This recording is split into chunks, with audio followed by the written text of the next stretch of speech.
안녕하세요. 여러분의 삶이 눈부시게 빛나길 바라는 루나펄스입니다.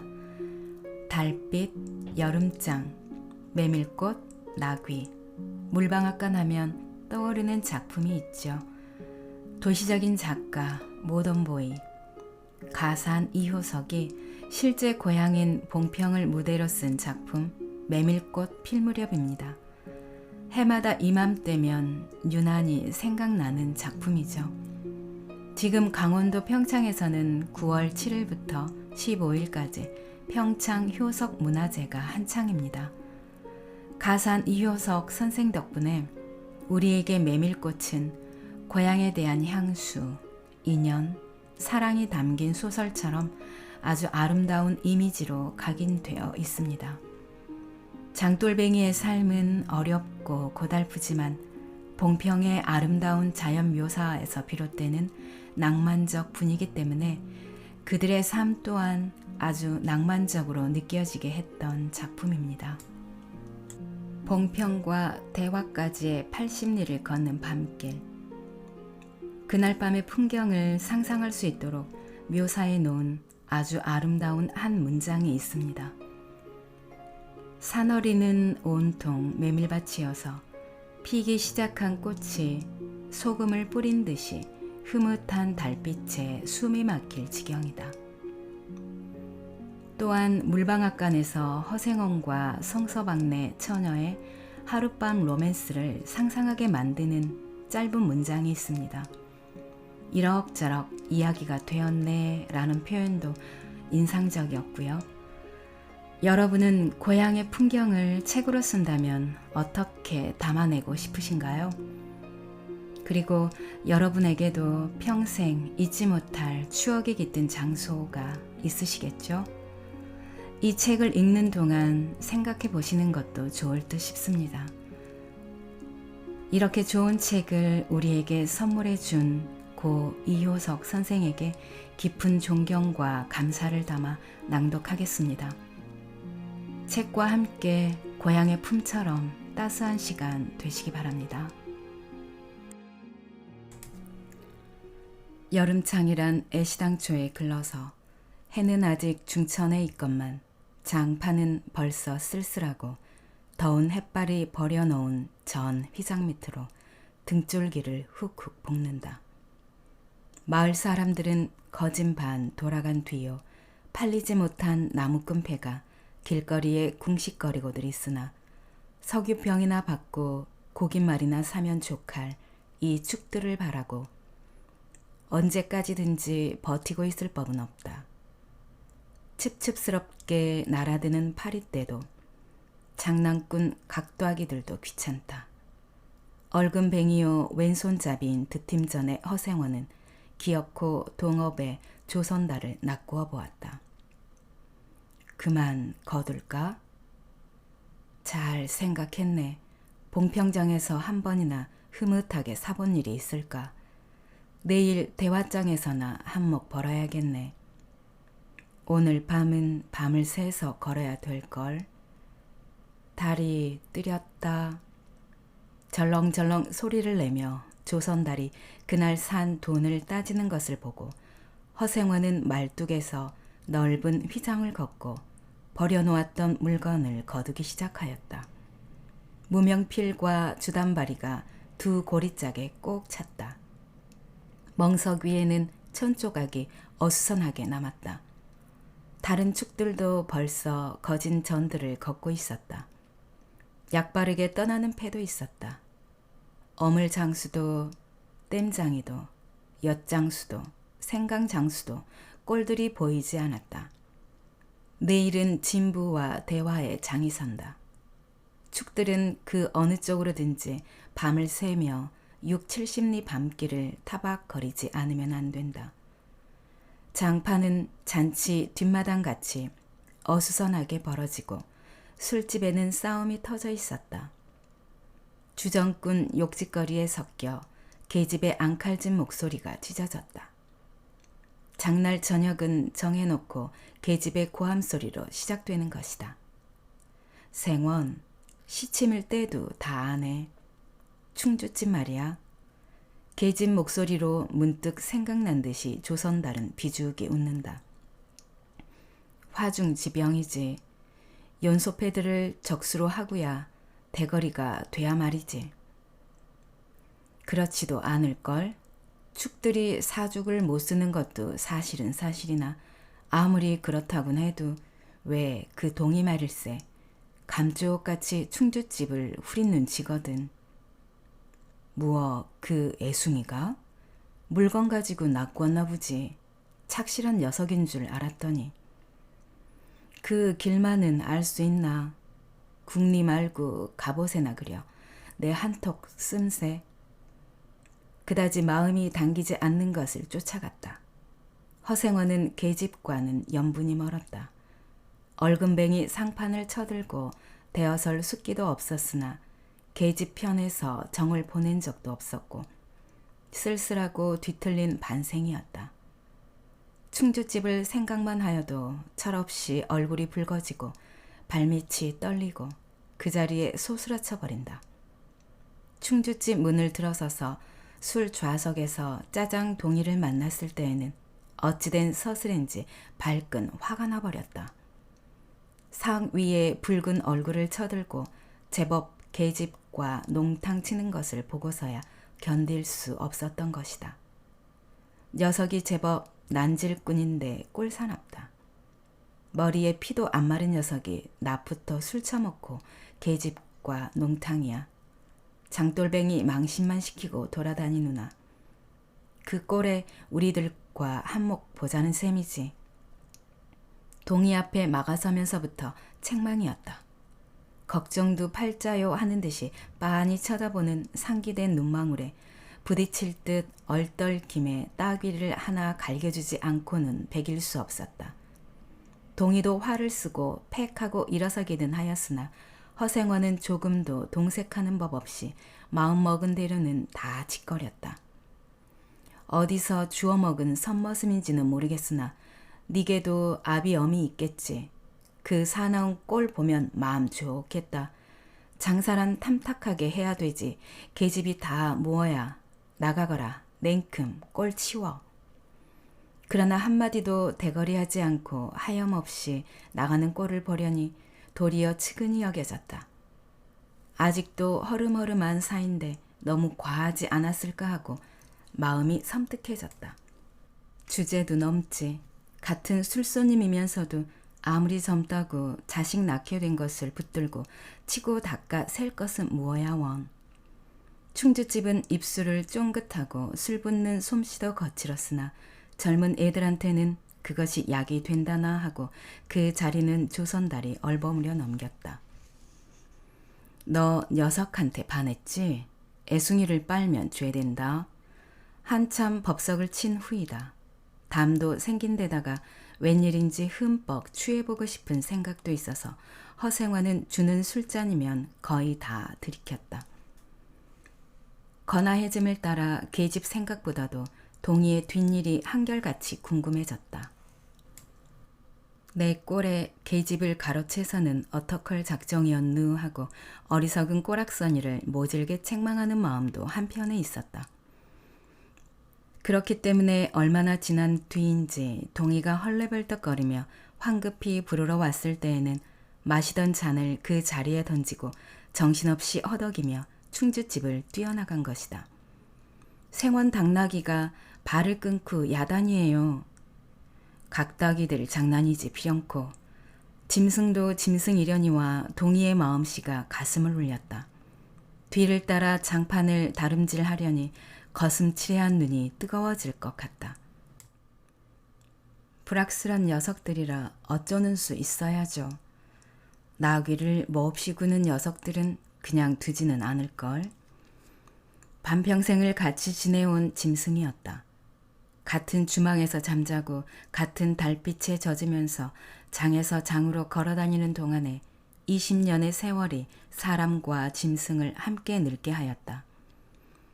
까스러진 목 뒤 털은 주인의 머리털과 같이 바스러지고 개진개진 젖은 눈은 주인의 눈과 같이 눈곱을 흘렸다.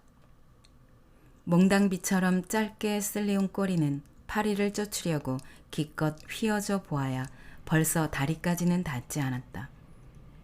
달아 없어진 굽을 몇 번이나 도려내고 새 철을 신겼는지 모른다. 굽은 벌써 더 자라나기는 틀렸고 달아버린 철 사이로는 피가 빼짓이 흘렀다. 냄새만 맡고는 주인을 분간하였다. 호소하는 목소리로 야단스럽게 울며 반기한다. 어린아이를 달래듯이 목덜미를 어루만져 주니 나귀는 코를 벌름거리고 입을 투르르 거렸다. 콧물이 튀었다. 허생원은 짐승 때문에 속도 무던히는 썩었다. 아이들의 장난이 심한 눈치여서 땀 베인 몸뚱어리가 부들부들 떨리고 좀채 흥분이 식지 않은 모양이었다. 굴레가 벗어지고 안장도 떨어졌다. 요 몹쓸 자식들 하고 허생원은 호령을 하였으나 패들은 벌써 주랭랑을 놓은 뒤여 몇 남지 않은 아이들이 호령에 놀라 비슬비슬 멀어졌다. 우리들 장난이 아니우. 암놈을 보고 저 혼자 발광이지. 코 올리게 한 녀석이 멀리서 소리를 쳤다. 그 녀석 말투가. 김첨지 당나귀가 가버리니까 온통 흙을 차고 거품을 흘리면서 미친 소같이 날뛰는 걸 꼴이 우스워 우리는 보고만 있었다우. 배를 좀 보지. 아이는 앵돌아진 투로 소리를 치며 깔깔 웃었다. 허생화는 모르는 결에 낯이 뜨거워졌다. 묻 시선을 막으려고 그는 짐승의 배 앞을 가리어서지 않으면 안 되었다. 늙은 주제에 암샘을 내는 셈이야, 저놈의 짐승이. 아이의 웃음소리에 허생화는 주춤하면서 기어코 견딜 수 없어 채찍을 들더니 아이를 쫓았다. 쫓으려거든 쫓아보지. 왼손잡이가 사람을 때려. 줄다림에 달아나는 각다기에는 당하는 재주가 없었다. 왼손잡이는 아이 하나도 후릴 수 없다. 그만 채찍을 던졌다. 술기도 돌아 몸이 유난스럽게 화끈거렸다. 그만 떠나세. 녀석들과 어울리다가는 한이 없어. 장판의 각도아기들이란 얼음보다도 더 무서운 것들인걸. 조선달과 동이는 각각 제 나귀에 안장을 얹고 짐을 싣기 시작하였다. 해가 꽤 많이 기울어진 모양이었다. 드팀 전 장돌림을 시작한 지 20년이나 되어도 허생원은 봉평장을 빼놓은 적은 드물었다. 충주, 제천 등의 이웃 군에도 가고 멀리 영남 지방도 헤매기는 하였으나 강릉쯤에 물건하러 가는 외에는 처음부터 끝까지 군 내를 돌아다녔다. 닷새만큼씩의 장날에는 달보다는 확실하게 면에서 면으로 건너간다. 고향이 청주라고 자랑삼아 말하였으나 고향에 돌보러 간 일은 있는 것 같지는 않았다. 장에서 장으로 가는 길에 아름다운 강산이 그대로 그에게는 그리운 고향이었다. 반날 동안이나 뚜벅뚜벅 걷고 장터 있는 마을에 거진 반 가까워졌을 때 거친 나귀가 한바탕 우렁차게 울면 더구나 그것이 저녁녘이어서 등불들이 어둠 속에 깜빡거릴 무렵이면 늘 당하는 것이건만 허생원은 변치 않고 언제든지 가슴이 뛰놀았다. 젊은 시절에는 알뜰하게 벌어 돈푼이나 모아본 적도 있기는 있었으나 읍내에 백중이 열린 해 호탕스럽게 놀고 투전을 하고 하여 사흘 동안에 다 털려버렸다. 나오기까지 팔게 된 판이었으나 애끓는 정분에 그것만은 이를 물고 단념하였다. 결국 도로아미 타블로 장돌림을 다시 시작할 수밖에는 없었다. 짐승을 데리고 읍내를 도망해 나왔을 때에는 너를 팔지 않기 다행이었다고 길가에서 울면서 짐승의 등을 어루만졌던 것이었다. 빚을 지기 시작하니 재산을 모을 염은 당초에 틀리고 간신히 입에 풀칠을 하러 장에서 장으로 돌아다니게 되었다. 호탕스럽게 놀았다고는 하여도 계집 하나 후려보지는 못하였다. 계집이란 쌀쌀하고 매정한 것이었다. 평생 인연이 없는 것이라고 신세가 서글퍼졌다. 일신에 가까운 것이라고는 언제나 변함없는 한 필의 당나귀였다. 그렇다고는 하여도 꼭 한 번의 첫 일을 잊을 수는 없었다. 뒤에도 처음에도 없는 단 한 번의 괴이한 인연. 봉평에 다니기 시작한 젊은 시절의 일이었으나 그것을 생각할 적만은 그도 산 보람을 느꼈다. 달밤이었으나 어떻게 해서 그렇게 됐는지 지금 생각해도 도무지 알 수 없어. 허생원은 오늘 밤도 또 그 이야기를 끄집어내려는 것이다. 조선달은 친구가 된 이래 귀에 못이 박히도록 들어왔다. 그렇다고 실증을 낼 수도 없었으나 허생원은 시치미를 떼고 되풀이 할 대로는 되풀이하고야 말았다. 달밤에는 그런 이야기가 격에 맞거든. 조선달 편을 바라는 보았으나 물론 미안해서가 아니라 달빛에 감동하여서였다. 이지러는 졌으나 보름을 갓 지난 달은 부드러운 빛을 흐뭇이 흘리고 있다. 대화까지는 80리길의 밤길. 고개를 둘이나 넘고 개울을 하나 건너고 벌판과 산길을 걸어야 된다. 길은 지금 긴 산 허리에 걸려 있다. 밤중을 지난 무렵인지 죽은 듯이 고요한 속에서 짐승 같은 달의 숨소리가 손에 잡힐 듯이 들리며 콩 포기와 옥수수 잎새가 한층 달에 푸르게 젖었다. 산허리는 온통 메밀밭이어서 피기 시작한 꽃이 소금을 뿌린 듯이 흐뭇한 달빛에 숨이 막힐 지경이다. 붉은 대궁이 향기같이 애잔하고 나귀들의 걸음도 시원하다. 길이 좁은 까닭에 세 사람은 나귀를 타고 외줄로 늘어섰다. 방울 소리가 시원스럽게 딸랑딸랑 메밀밭계로 흘러간다. 앞장선 허생원의 이야기 소리는 꽁무니에 선 동이에게는 확저기는 안 들렸으나 그는 그대로 기운한 제멋에 적적하지는 않았다. 장이 선 꼭 이런 날 밤이었네. 객주집 토방이란 무더워서 잠이 들어야지. 밤중은 돼서 혼자 일어나 개울가에 목욕하러 나갔지. 봉평은 지금이나 그제나 마찬가지지. 보이는 곳마다 메밀밭이어서 개울가나 어디 없이 하얀 꽃이야. 돌밭에 벗어도 좋을 것을 달이 너무나 밝은 까닭에 옷을 벗으러 물방앗간으로 들어가지 않았나? 이상한 일도 많지. 거기서 난데없는 성서방네 처녀와 마주쳤단 말이네. 봉평서야 제일 가는 일색이었지. 팔자에 있었나 보지. 아무렴 하고 응답하면서 말머리를 아끼는 듯이 한참이나 담배를 빨 뿐이었다. 구수한 자줏빛 연기가 밤기운 속에 흘러서는 녹았다. 날 기다린 것은 아니었으나 그렇다고 달리 기다리는 논팽이가 있는 것도 아니었네. 처녀는 울고 있단 말이야. 짐작은 되고 있으나 성서방네는 한참 어려워서 들고 날 판인 때였지. 한 집안 일이니 딸들에겐 걱정이 없을 리 있겠나? 좋은 데만 있으면 시집도 보내련만 시집은 죽어도 싫다지. 그러나 처녀란 울 때같이 정을 끄는 때가 있을까? 처음에는 놀라기도 한 눈치였으나 걱정 있을 때는 누그러지기도 쉬운 듯해서 이럭저럭 이야기가 되었네. 생각하면 무섭고도 기막힌 밤이었어. 제천인지로 주랭랑을 놓은 건 그 다음 날이렸다. 다음 장도막에는 벌써 온 집안이 사라진 뒤였네. 장파는 소문에 발끈 뒤집혀 고작해야 술집에 팔려가기가 상수라고 처녀의 뒷공론이 자자들 하단 말이야. 제천 장판을 몇 번이나 뒤졌겠나. 허나 처녀의 꼴은 꿩고먹은 자리야. 첫날 밤이 마지막 밤이었지. 그때부터 봉평이 마음에 든 것이 반평생을 두고 다니게 되었네.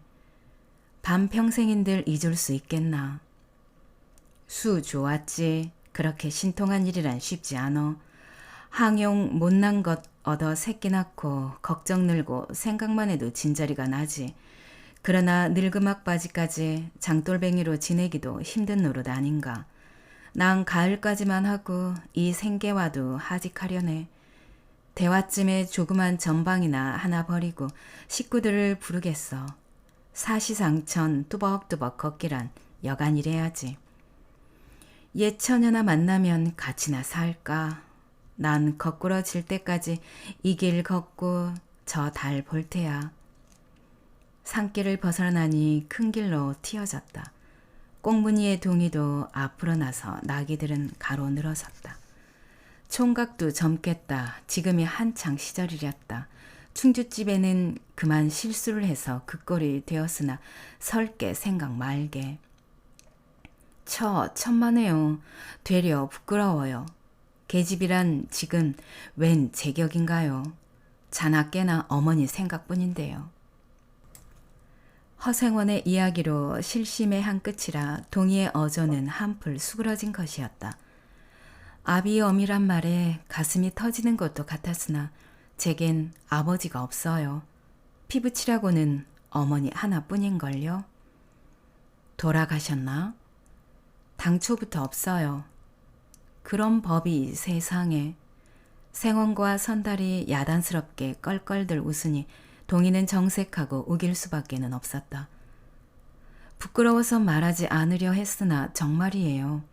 제천촌에서 달도 차지 않은 아이를 낳고 어머니는 집을 쫓겨났죠. 우스운 이야기나 그러기 때문에 지금까지 아버지 얼굴도 본 적 없고 있는 고장도 모르고 지내와요. 고개가 앞에 놓인 까닭에 세 사람은 나귀를 내렸다. 둔덕은 험하고 입을 벌리기도 대근하여 이야기는 한동안 끊겼다. 나귀는 건듯하면 미끄러졌다. 허생원은 숨이 차 몇 번이고 다리를 쉬지 않으면 안 되었다. 고개를 넘을 때마다 나이가 알렸다. 동이 같은 젊은 축이 그지없이 부러웠다. 땀이 등을 한바탕 쪽 씻어내렸다. 고개 너머는 바로 개울이었다. 장마에 흘러버린 널다리가 아직도 걸리지 않은 채로 있는 까닭에 벗고 건너야 되었다. 고이를 벗어 띠로 등에 얽어매고 반 벌거숭이의 우스꽝스러운 꼴로 물속에 뛰어들었다. 금방 땀을 흘린 뒤였으나 반물은 뼈를 찔렀다. 그래, 대체 기르긴 누가 기르고? 어머니는 하는 수 없이 의부를 얻어가서 술 장사를 시작했죠. 술이 고줄해서 의부라고 전 망난이에요. 철들어부터 맞기 시작한 것이 하룬들 편할 날 있었을까. 어머니는 말리다가 채이고 맞고 칼부림을 당하고 나니 집꼴이 무엇겠소. 18살 때 집을 뛰쳐나와서부터 이 짓이죠. 총각 낯새론 심히 묻어나다고 생각했더니 듣고 보니 딱한 신세로군. 물은 깊어 허리까지 찼다. 속 물살도 어지간히 센 데다 발에 차이는 돌멩이도 미끄러워 금시에 훌칠 듯하였다.